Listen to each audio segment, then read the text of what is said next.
All right, Mr. City Manager, we're going to talk about IndeGO Bond question number 1, if I'm correct. Yes, sir. As we have been doing with our study sessions since the council adopted the 3 questions, we've been trying to give additional information about those questions, and tonight in the rotation is an update on the Justice Center portion of the question. And with that, I will ask Chief Dustman to come and kick this off. Good evening, Mayor and council members. You've heard me, and the community has heard me give this presentation multiple times, so I thought it only fitting that instead of listening to me drone on again, I'm going to bring the real expert up here. As she makes her way up here, I wanted to introduce her and thank her for the work. I tapped Deputy Chief Michelle Sumstad with this project some 14 months ago, and she has exceeded even my wildest expectations. They have met weekly. She has coordinated a team of now 5 different companies with their teams and our internal folks to bring this product before you and before our community, and that includes going out and giving multiple presentations to our community at large. I could not be more proud of the work that she has done and the team that has worked on this, and I'm excited for her to be able to present to you tonight. So with that, I will turn it over to Deputy Chief Sumstad and let her give the presentation.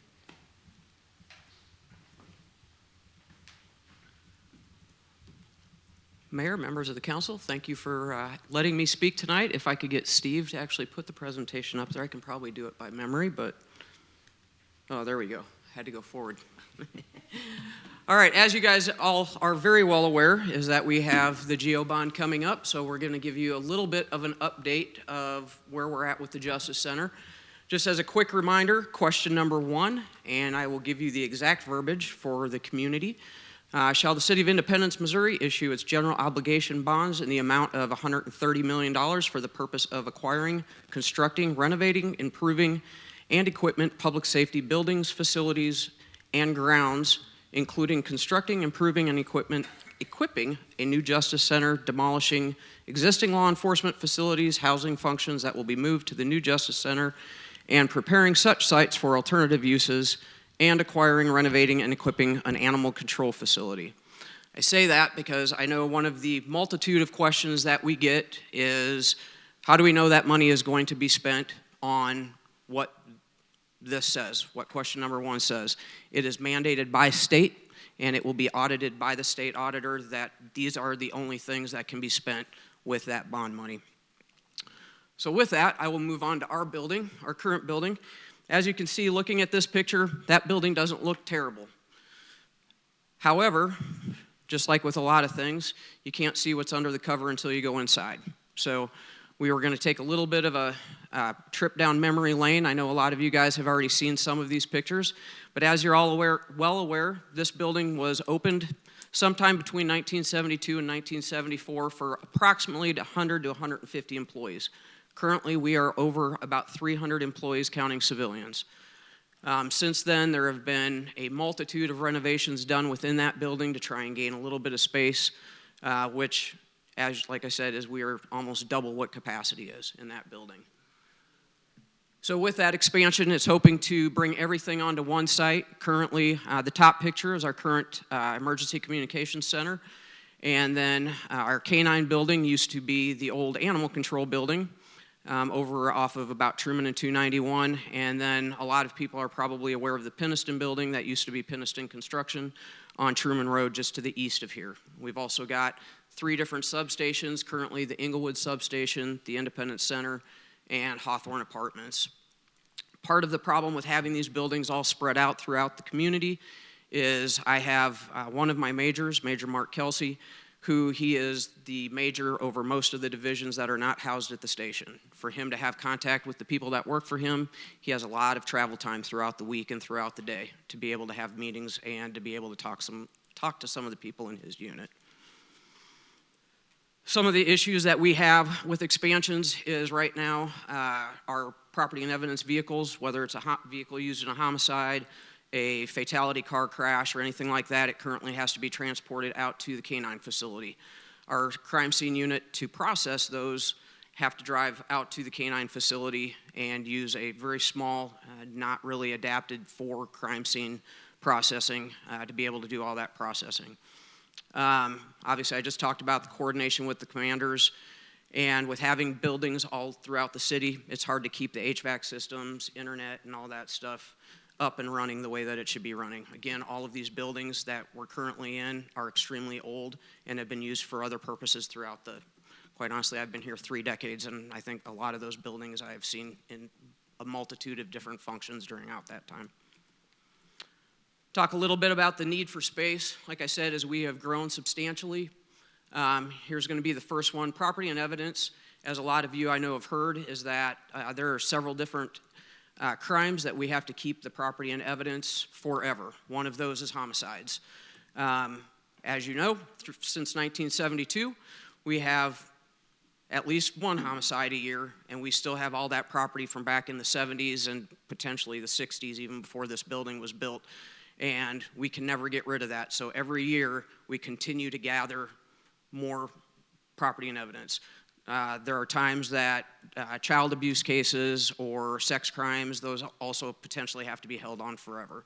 So as you can see in this picture, we are definitely running out of space in our crime scene, or our property and evidence section. And this is just one of the areas. We have, I think, 2 or 3 different areas where we are currently holding those things. Also within that, as everybody is aware, the public is aware, is that we have leakage issues. And you'll see on a couple of places where, if you look on the top of this picture, there's paper bags that are on top of some of those shelving units. If we have leakage on that, that leaks potentially into those paper bags that are holding evidence for different crimes. Equipment maintenance and storage. Every time we get a new police car, we have to obviously take out the back seats to put in the prisoner compartments and everything else. This top picture is our current storage unit, because as we surplus out cars, those seats have to be put back into those cars. Anything that we've taken out for the private sector has to go back in after we surplus it. The bottom picture is our fleet tech work area, and that's kind of where they're at, and they have all their property equipment is all stored in there. Believe it or not, there is a method to his madness, and he knows where everything is at in that garage and in their office. I don't know how he does it, but as you can see, we have tires in there to replace tires. And then we try and squeeze 2 cars in there every chance we get to be able to. The car that it looks like is in there now is probably wrecked, so they actually do all the equipment takeout and switching that into other cars after they get done. This one was requested to be put in here, so here it is. Currently, our bikes that are recovered throughout the year are currently stored on the roof because we do not have room for it in the property and evidence area, in the Sally Port, in the back lot, or anything else. We actually are working on making sure that we have enough space for bicycles, but these are bikes that were either recovered, found, lost, or are property of a prisoner, so we have to find somewhere to store those while they're in. Health and safety concerns. I'll go through each of these pictures individually. Here is one of the locker rooms. The right 2 pictures are, it's hard to tell on here, but those are both, on the bottom of that, those are drip trays. So as you can see on both pictures, you can see some white substance, we'll say, coming off of those drip trays, and those are coming out of the rafters and the ventilation systems. And we do what we can to try and mitigate where those are going to drip, so they will at least drip down the wall instead of dripping on people's heads or on property or on evidence. The picture furthest to the left, I think I've got a better picture of it in here also, but that shows that there is some leakage right next to the one of the light fixtures. And there that is again. So it's just a little bit more of the continual leaking problems. And part of that is probably about 2.5 years ago, they replaced the entire roof at the police department because they thought that that's what the problem was the roof.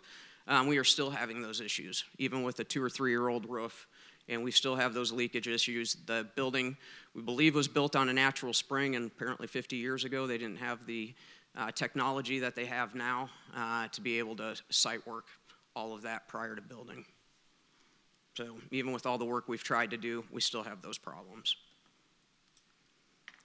And this is the picture of the workout room that I think has become somewhat famous. as you can see with this room usually gets painted about once a year, and then it becomes looking like this within a couple, 2 or 3 months. As you can see at the bottom of those streaks, we also have a light switch. So we've got that going into the electrical areas, and this is the area where our officers work out. This is also in that room. It's just showing some of the drainage coming from the ceiling area.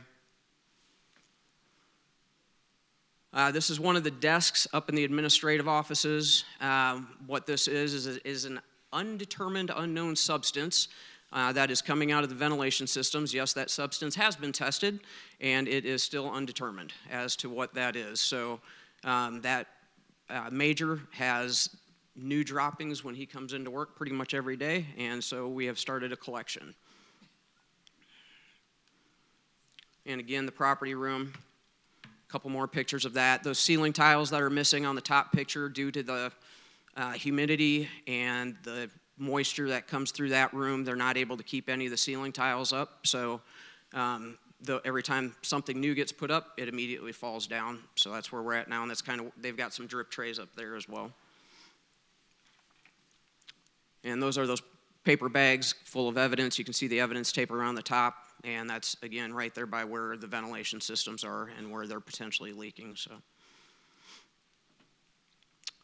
and moving into the detention area, this is the Sally Port. Due to storage needs, again, and the amount of prisoners we bring in on a daily, weekly basis, all that stuff on the left-hand side is prisoner property. And when they have larger property, a lot of times it has to be stored in the Sally Port until they get released from detention. If they get held in another facility, then a lot of times that stuff has to stay with us until they come back. The table on the right is for lack of a better term, a processing area that when we bring a prisoner in, we have to empty out their pockets and get all of their property off of them. We have to do that right there in the Sally Port. So if there's another car waiting to come in, they have to wait until they get done processing those prisoners out in the Sally Port area. And obviously with weather, it's not always a great circumstance in there, but we can only fit comfortably one car in that Sally Port at a time. This is also in the Sally Port. You can see more drainage through wiring and electric. This is in the back hallway. Basically, we're like the utility room within the detention area. Obviously, you can see that there's some rusting and some water damage back there as well. Some structural issues in that same area. This is showing on the bottom where we have some separation between the wall and the floor that have had to be caulked over the years. This is just a friend that they found in detention when they went down to take pictures. But those friends have been located multiple times throughout the years, whether it's the roaches, snakes, potentially mice and rats at times. So we have once in a while, we'll have to have an exterminator come out to take care of that. These are the stairs on the far left going up to the administrative offices. These are concrete stairs. If you notice in the middle of that far right picture, those are wood shims holding those stairs up into place because they had started coming down, and there are now wood shims to try and at least keep that somewhat level. The other pictures are just showing a little bit of drainage coming down the walls. We'll talk more about that in a second. We're just kind of going through health and safety throughout the building. This is some more areas where we have problems with leakage. You can see in that bottom picture, the bottom of that box is damp, and that's from some leakage. We've also had to replace a bunch of tiles on that ceiling just because that is where every record that we have for a records unit, case files, and everything gets stored in that room. So that is a disaster whenever we have leakage in that room because that is all paper files. More storage needs. Again, we have just literally started growing out of that building. This has been about 3 months ago this happened on the second floor of the police building. You can see there is a very substantial amount of water that goes into our conference room. That is from the men's bathroom. So that has been within about the last, I think it was 3 or 4 months ago. So we had to shut down all the water to the entire building. And this is not the first time things like this have happened. We have had just about every bathroom in the building has flooded at some point in time or another. We'll talk a little bit about parking challenges. As the department grows, obviously, we're going to have a lot more people parking. We have a lot more police cars, a lot more employees. So we try to hide stash cars if we need to, because we have cars that are wrecked, cars that are getting ready to be surplused. We have property and evidentiary vehicles. Sorry, it's a lot of mouthful. Evidentiary vehicles that we have to, again, if it was used in a homicide, we have to keep that forever. So we do what we can with the properties that we have to hide those cars so the community doesn't have to look at them because they're not pretty, most of them. So with that, this is some of our parking constraints right now. Is the bottom picture is our current back lot, but right now that's where we also keep any of the cars that we're getting ready to surplus is in that back lot, so that takes away from some of our employee parking. On the front row, or on the top picture, that is the City Hall parking lot, and we have a large contingent of employees that have to park over here in the unsecured City Hall parking lot. One of the big things that we've talked about throughout this is the new range, some training considerations. Right now, we have got a 4-lane firing range over at the police department. The new range that we're hoping to get at some point in time will be 10 lanes. We can only, with the staffing that we have and the size of the function, or the size of the range that we have, we can only bring 4 officers in at a time to shoot. Some of our shifts, on average, are about 18 to 20 officers working during that shift. So to rotate through 4 at a time, that will take, usually it's about an hour or 2 hours worth of training to try and get them through a shift. Takes them off the street for that much longer. It takes that many more people off the street. Also, with some of the new training techniques and, the onset of ambushes or different things throughout policing that have happened over the decades, is you have to change your training methods based on the things that are happening and the trends that are happening in law enforcement. If we were ever to be able to build this new function or this new range, we'd be able to pull cars in there to where we can do practice on ambushes, practice on different fighting from vehicles and things like that.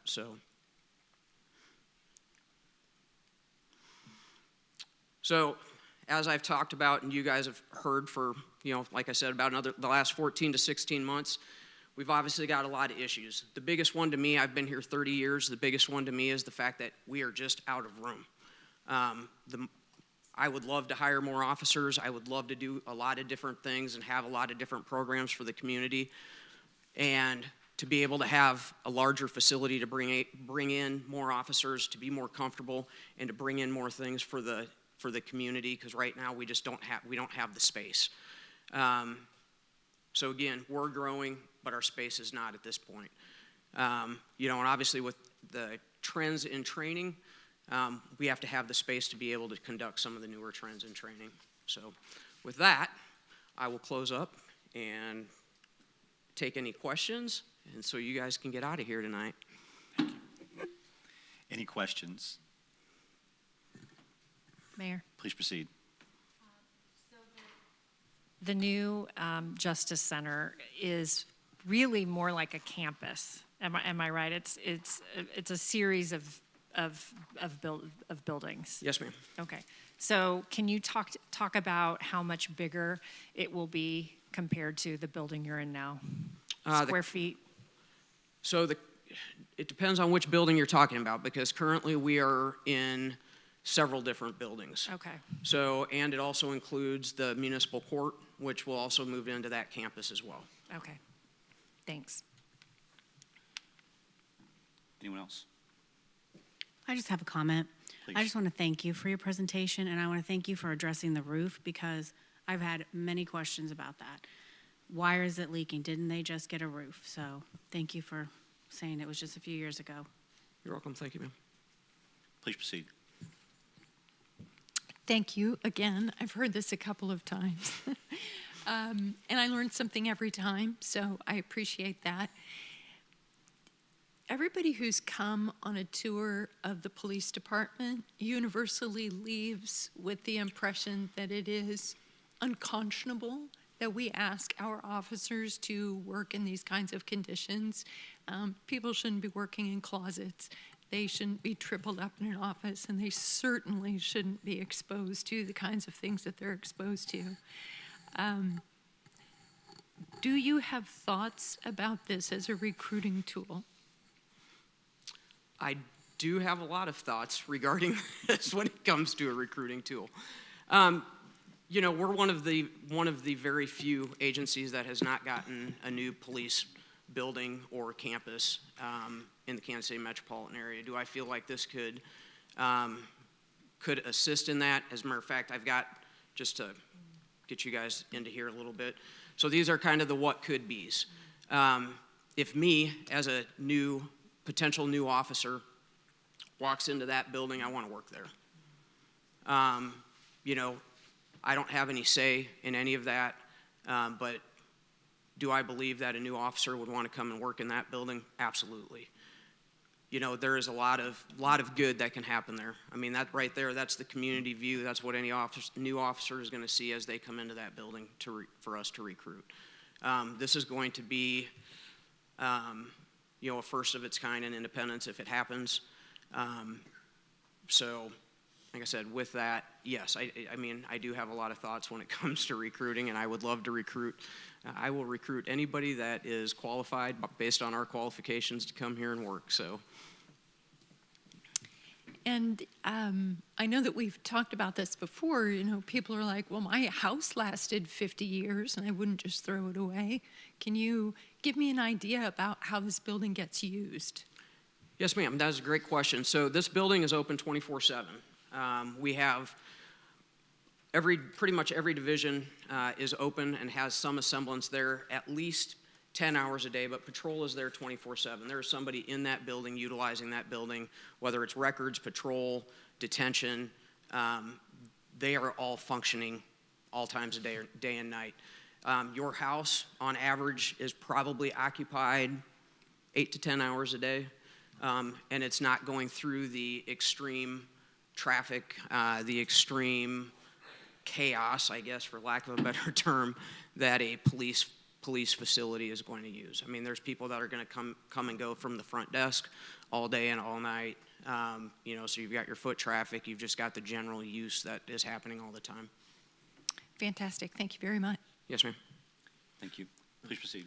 Thank you, Mr. Mayor. And Councilwoman, I would even take that a step further. If you're starting out with a small family and boom, you have 5 kids in a 3-bedroom home, then there's some creativity stacking there with the kids. That's a good comparison, Councilmember. Thank you. So I just want to make it real clear that, thank you, Deputy Chief, that we are all available as a city council and as a staff. We are out in the community holding meetings. There's nothing to hide here. Everything's on the table of how we want to develop and work through the general obligation bond. Specifically, we're talking about the proposed Justice Center tonight and the needs there. There are detailed plans, detailed discussions on what this would look like. And if there's anybody who would like to sign up and get in touch with us to come and talk with a community group, shoot, it doesn't even have to be a group of 10. It could be 2 or 3 neighbors. We're here to help discuss and go through any kind of concerns that anyone might have, not only on the Justice Center, but also the other 2 questions that we have available. So I'm excited to see how this progresses, and we got a great future ahead of us.